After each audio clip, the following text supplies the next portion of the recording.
living with a mindset that once you obtain closure, then everything will be perfect and happy again. That can be damaging. Anytime that we outsource our peace like this, we give other people and things complete power over us. We need to be responsible for our own sense of peace, safety, and happiness. Welcome to the Everything Works Out for Us podcast. My name is Marina, and I'm so happy that you're here to join me on this journey of embracing a growth mindset that's grounded in gratitude and self-awareness. I'm an REBT mindset life coach, actor, singer, content creator, and the bigger sister that you always wanted. And I'm ready to start turning our mental and emotional roadblocks into road maps. In each episode, I holistically utilize psychology, spirituality, and my own personal experiences to strive to empower you to step into your power and deeply connect to both your inner knowing and the world around you. Let's grow together. Hello, everybody, and welcome back to the pod. Happy Wednesday. I hope you're all having wonderful Wednesdays. I am personally feeling on cloud nine.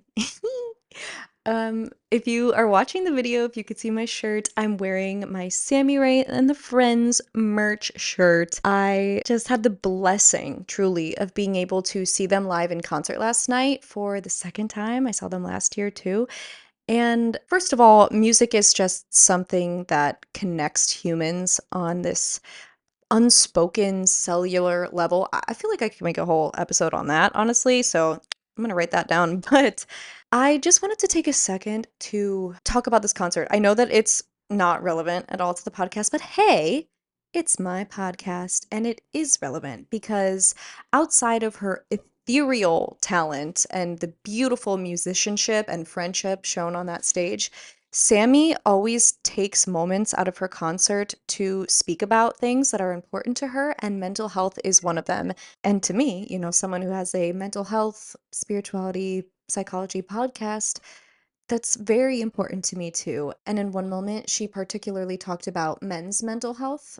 And she used my favorite quote, or one of my favorite metaphors, being, you cannot pour into other people's cups if your own cup is empty. So you have to fill your own cup first. Please go stream Coming Home Song on Spotify. She personally asked us as an audience to recommend that song for first time Sammy and the Friends listeners.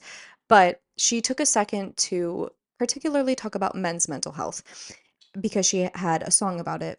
And I just wanted to add on to that sentiment. I think as a society, we do not hold enough space for men, particularly to feel their feelings, to feel safe expressing themselves. We don't talk about men's depression and anxiety even half as much as we talk about that with women. And I just want to let you know, because I know I have male listeners on this podcast, I personally want to be a safe space for you to hold space for your emotions. If you need someone to talk to, whether I know you or whether I don't know you, I am here for you. And I genuinely mean that. I know that seems fake, but it's not. My podcast and me as a human, I hold space for men, women, whoever you may identify as. I'm holding space for you. So I just wanted to say that before we get started. Let's dig into the episode, into this elusive topic of closure. Why humans are on the never ending hunt for answers, clarity, and definite endings. I'm continually trying to find more peace in my own personal life by learning to accept what is without questioning things all the time or trying to make meanings out of everything that happens and why things happen the way they do, etc. I'm sure you can relate. So, if you find yourself lying awake at night looking for reasons to things that may or may not have reasons to begin with in the first place, this episode is for you. I'm going to dig into the science behind why humans crave closure, go into some spiritual reasons why closure may be hard to find, and then hopefully give you some clarity on how you can find closure ultimately within yourself without relying on others to give it to you. So, why we crave closure in the first place, to make a long story short, we crave it because it gives us a sense of control. I know y'all know about control. We talk about it all the time. Humans want control, and this control allows us to feel like we can start taking action and move forward with our lives. We are in the driver's seat. Let's go back to caveman times. I know it's annoying, it's repetitive, but it's the basis of our human nature, right? So much of our behavior that seems to hinder us in modern day, it was created as a survival mechanism back when humans were first created. Imagine a caveman hearing thunder for the first time. This sense of fear and curiosity most likely led his mind to search for answers and create stories about what that sound could possibly be. Is he safe? Is his life being threatened? Does he need to figure out how to protect himself from whatever this loud noise is? So, going through all these scenarios and coming up with a possibility of answers most likely gave him peace because now he can at least feel somewhat prepared, somewhat in control of this unknown situation. Okay, now let's get sciency. That was me like kind of hypothesizing, but let's get sciency for real. Per Gestalt psychology, when a person is shown an image of a common item that is missing a key segment, the brain will automatically fill it in or close the gap to perceive the expected familiar shape. Okay, that's a lot of words, but how does this relate to our need for closure in real life situations? People are inclined to storytell. We're natural born storytellers, and we view relationships and situations as part of a whole with a set beginning, middle, and end. And so our brains are automatically always trying to fill in any gaps to make sense of things before moving on to the next situation. And then when these gaps aren't filled automatically by reason, we begin to crave those answers, and thus our need for closure is explained. Now, let's talk about this term called cognitive closure by the social psychologist Ari Kruglansky, who eventually defined it as an individual's desire for a firm answer to a question and an aversion towards ambiguity, a drive for certainty in the face of a less than certain world. And then in 1994, Kruglansky and Donna Webster introduced a standard way to measure the need for closure based on 5 motivational assets that comprised our need for clarity and resolution. And those are our preference for order, predictability, decisiveness, discomfort with ambiguity, and closed mindedness. And this is all on a scale. So, when we have a heightened need for closure, it can influence our mood and our biases for choices, and we tend to search less thoroughly for information or form quicker hypotheses less based on facts. We're more likely to form judgments based on early cues. So, a lot of assumptions are being made here. Let's just use what people think of, I'm assuming, first when you think of closure is relationships. So, when people are desperate for closure, they're going to jump to those conclusions far more quickly. I'm sure that he cheated on me. I'm sure that he did this certain thing, or I'm sure it's because I'm not good enough. Our brains are just scrambling for answers to make sense of something that was painful and that hurt us and that we don't necessarily have real life answers to yet. So now, while every person's need for closure varies, it becomes more heightened in us due to stress. So, a breakup, for example, under time pressure, with fatigue, or under emergency or crisis.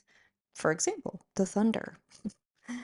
But basically, the more unstable the environment, the more likely we are to desperately seek for closure and answers. Now, transitioning a little bit, this desperate need for closure, or not even desperate, just our need for closure, can prevent us from healing. So let's talk about it. Any type of rigidity can hinder our personal growth and can prevent us from moving forward with our lives. Nothing is inherently wrong with seeking closure. We're wired for it. But living with a mindset that once you obtain closure, then everything will be perfect and happy again, that can be damaging. Anytime that we outsource our peace like this, we give other people and things complete power over us.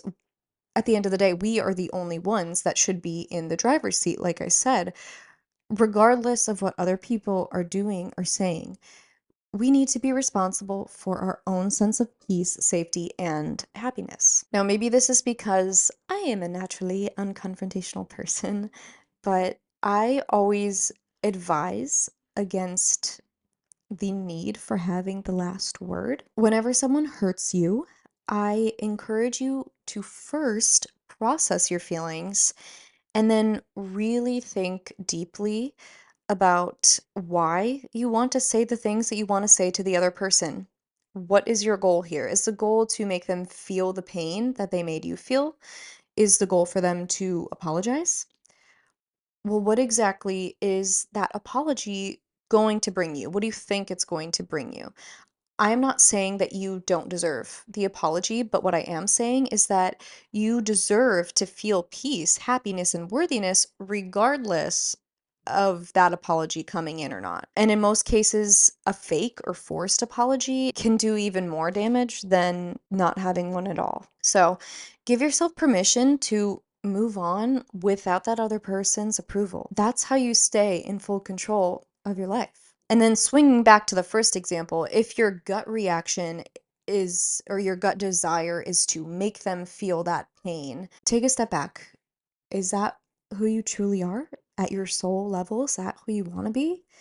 Or are you someone who leads with love and forgiveness? Or are you someone that inflicts pain, purposeful pain on others? This may be an evolved take, but what if that person was really doing the best that they can? And this is from Brene Brown, the queen. This idea of what if they're doing the best they can is from Brene Brown, not my idea, but I really, really resonate with it. And it does take maturity to get to that point, but it takes putting your ego aside for sure. What if that person who did whatever they did to you was in so much pain that that was the only thing that they could possibly come up with to do?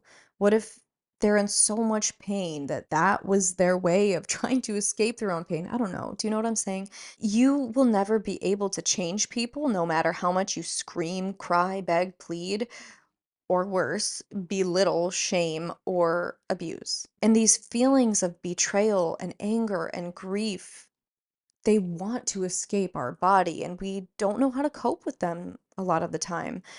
But there are healthier ways to cope with them. These big emotions, they need to be worked through and they need to escape the body. We can take the higher road, I guess, and again, take control of our own lives, and we can be the ones to start the healing as a domino effect. We'll never be able to control the other person again. We'll never be able to force someone to apologize or force them to feel a certain way. But isn't that the goal at the end is to heal ourselves? I just don't think that by purposefully inflicting pain on someone who has caused you pain is what is going to heal us. Now, to get more into the spiritual side of things, let's chat about energetic ties and cords. Having an energetic cord with someone that you no longer have a relationship with can make letting go of them more difficult and your need for closure even more desperate. So, energetic ties are formed typically through love, trauma, or pain. Again, these really big emotions. It's basically an energetic umbilical cord that is connected to two people's chakras. So it could be your heart chakra, your throat chakra, whatever chakra connected to you in the first place. And a fun fact, it is said that the strongest energetic cords are between a mother and child, which makes sense literally and metaphorically. I mean, your physical, literal umbilical cord, and then your energetic one. I know we were talking about breakups, but it's definitely not just romantic relationship based. When a relationship ends, any kind of relationship, if you formed a very strong energetic cord with this person, that energy does not just dissipate the second that you choose or decide that this relationship is over, or when the other person decides it if it was not mutual. Even if you want to consciously move on from that relationship that doesn't serve you, you may feel inundated with these feelings of grief, anger, sadness, pain, etc. And then despite your conscious efforts to heal, you find yourself confused as to why these random bursts of emotions or thoughts surrounding this person randomly present themselves into your life. This can be a sign that an energetic tie needs to be cut. Sure, there are many times in your life where you will never receive closure from another person. But performing a cord cutting ceremony with someone you have a negative energy tie with could bring you a sense of peace and closure that would have been impossible to achieve if you were still tied to them. So if you suspect that you have an energetic tie with someone that you want to remove, I would recommend looking up cord cutting, ceremonies, rituals, meditations, all that of the sort, and it will help you to actually be able to detach and to allow yourself to make new connections that were being held back from still having this energetic attachment. Last section of the episode, how can we find closure for ourselves when the situation or the other person can't or won't give it to us? I think maybe that's why we're all here, but we'll see. Number one, radical acceptance. Fully acknowledging your feelings, allowing yourself to move through them, and attempting to let go of judgmental thoughts and questions. Now, as a reminder, we cannot control the thoughts that pop into our head, but we can control the judgment surrounding those thoughts. So if you find yourself ruminating and judging yourself and having secondary thoughts like, why did this happen to me? I shouldn't still be this sad. Thank the thought for coming up, for showing you how you really feel, and let the thought know that you choose to accept instead of judge. You choose to let the sadness or anger or whatever it is pass through you in the moment without the questions, because it's the resistance to the thoughts and the resistance to feeling the feelings that keep us trapped. So once we can accept that this is indeed our situation, we finally give ourselves permission to truly process it and move forward. Segueing into number two, forgiveness. I've always said that in situations where you feel you need closure, forgiveness is not for the other person, it's for ourselves. Some actions by others may be deemed as unforgivable, and it's really hard for us to wrap our mind around this concept. But what I want to say about that is we can forgive ourselves for the anger, the shame, the sadness, the betrayal that we feel. You can forgive yourself for staying longer than you should have or for the mistakes that you may have made. Forgiveness ultimately, in my opinion, is letting go of the hold that that other person has on you. You can forgive yourself for holding on to the pain and give yourself permission to let it go. Forgiveness means moving on. Forgiveness means that that person no longer has control over you. So maybe if it's easier for your mind to grasp the concept, you're not forgiving that person, you're forgiving the situation so you can move on, so they don't have that control over you anymore. Okay, moving on, journaling and meditation. I mean, come on, you know I'm always going to talk about this, but writing out your feelings can help you make realizations and come to conclusions why things happen the way they did. Again, we're storytellers. So it can help you recreate or create the story that your brain is craving. It can also help you come to terms with everything that went down and help you radically accept. And then, same with meditation, the more in tune that you become with yourself, your emotions, and your experiences, the more that you can accept and move on, regardless of how that other person feels. And lastly, creating a new narrative. Humans are storytellers, and we want that beginning, middle, and end. We want reasons, and if you can't get those sensible reasons from someone else, you can create them for yourself. Make them up. You can work on switching your perspective instead of dwelling on all the ways the situation was painful, confusing, or upsetting. You can reframe the narrative to focus on all the ways that you're growing from it and embracing all of the lessons that you've learned. After all, you're the main character of your life, so start acting like it. It's your narrative, not theirs. So, if you are on a journey to finding closure, whether it be from a rejection, from a job or an opportunity, if you're healing from a breakup, if you're dealing with the loss of any kind of relationship, a family member, a friend, grief, in terms of closure, it doesn't. A lot of the time, it's finding closure with people that have passed on, and you'll it's impossible to get closure from that other person. It all has to come from within. So I hope that this episode can give you some peace and guidance in that sense. And I'm wishing you nothing but the best on your healing journeys.